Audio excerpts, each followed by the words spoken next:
Walakal Ayash. Ayash.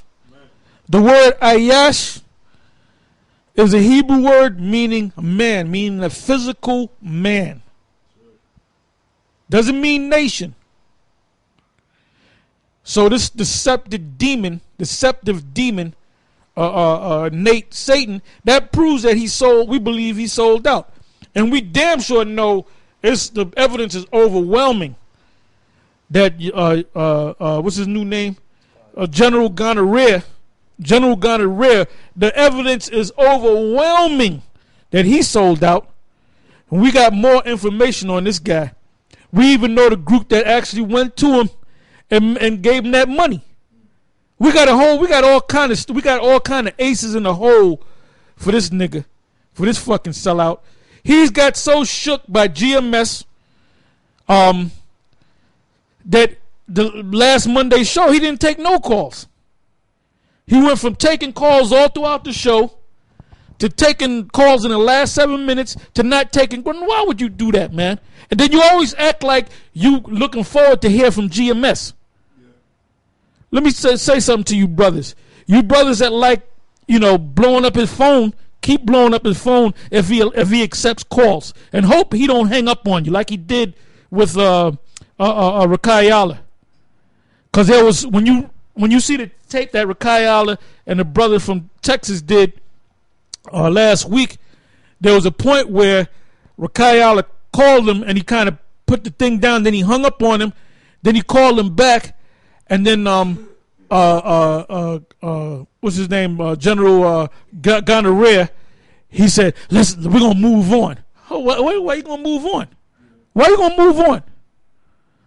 So if you're stupid enough to open up your phone calls on your radio show, you already know what you're gonna get. And you know what these brothers are doing? These dedicated brothers are doing all week. They're going in the scriptures. They're lining up all the scriptures. And then that Monday night, they're going to lay them scriptures on you, man. Okay, they're going to ask you a question, and you're already going to be nervous because you don't know what they're going to ask, and then you're going to just make up shit. You're going to pull something out the side of your ass. So stay on this guy until he no longer takes phone calls or until he does away with that radio show. Which is what he's probably going to do. You've been totally exposed, man. And the stupid thing about it is this.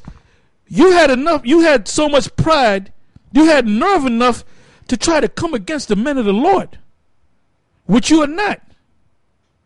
And in one of your videos, which I couldn't find it because you put up a video for 2 hours, I'm not going to sit there for 2 hours and listen to your rhetoric, man. Get a fucking headache listening to your rhetoric. But you said big up to the elders of old. Now, if I can find it, I'm going to bring that up.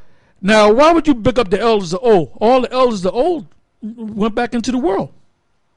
Why would you make friends of the ones that are enemies of the Lord?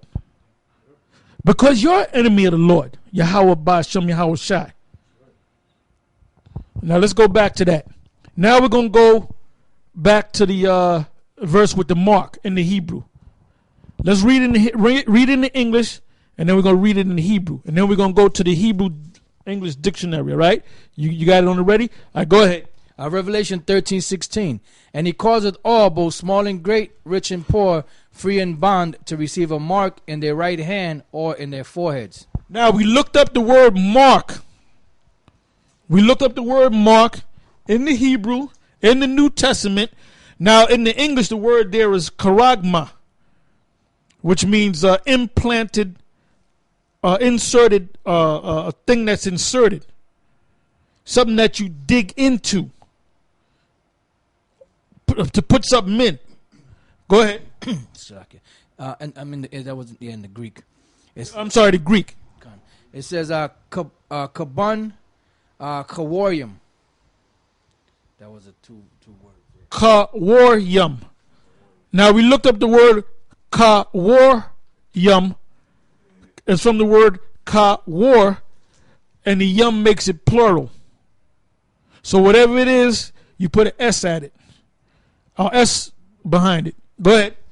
This is in the Ben Yehudi. On the Hebrew side, the word chawar is a hole or cave. Hole or cave. And they said what? They're going to put it in your right hand or in your forehead. But the way they're going to do it is they're going to have to put a hole or a cave in your right hand or in your forehead. So how in the hell can you get Christianity or an embargo out of that word? What's the Hebrew word? Chawarium, which means hole or holes or cave or caves. Now you can't put a cave, like you dig into a mountain and that becomes a cave.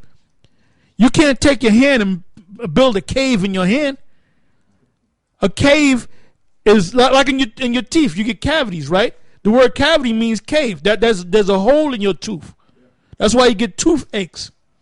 So they're going to put a hole in your hand to put something in there. And what are they going to put in there? That chip. Yeah, we found out that the word karagma is from the root word karax, which means steak. Right, a steak is something that you, like if you want to put up a tent, you put a stake in the ground. Yeah.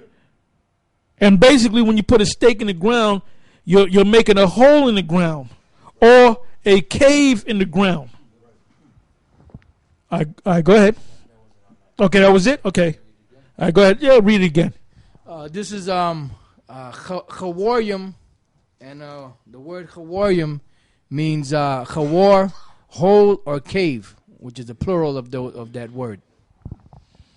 Yeah, and we found out something else. Now, I'm going to let you brothers do it in your leisure. Get me Revelation 17 and 5. And read that. Revelation chapter 17, verse 5. And upon her forehead was a name written, Mystery, Babylon the Great. That's the her is talking about America, Babylon. Go ahead.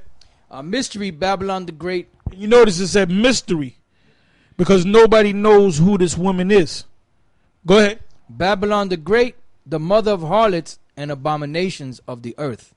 Yeah, that's America, and that's what she's doing. She went over there and burnt up a bunch of Qurans, and them Afghans are going crazy, man. They're going crazy. They're going crazy over there, man, because of what you did. Okay, now when you go to the Hebrew and you read that in the Hebrew, Revelation, the 17th chapter, and the 5th verse, and you take Hebrew characters also have a numeric value. When you add these Hebrew characters up, like for example, Ah is 1, Ba is 2, and so forth and so on. Then when you get to, what is it, Abba, Gada, Hawa, Zakataya, Ya is 10. So I think if you say Ya, Ah, that would be 11. So that's how you get the numeric value of the Hebrew, whether it's ancient Hebrew or Assyrian Hebrew. Now when you add all these up, and you did it a show on that, if you got it, you can just put it up, or you can just do it again. It don't take that long to do. It adds up a Mystery Babylon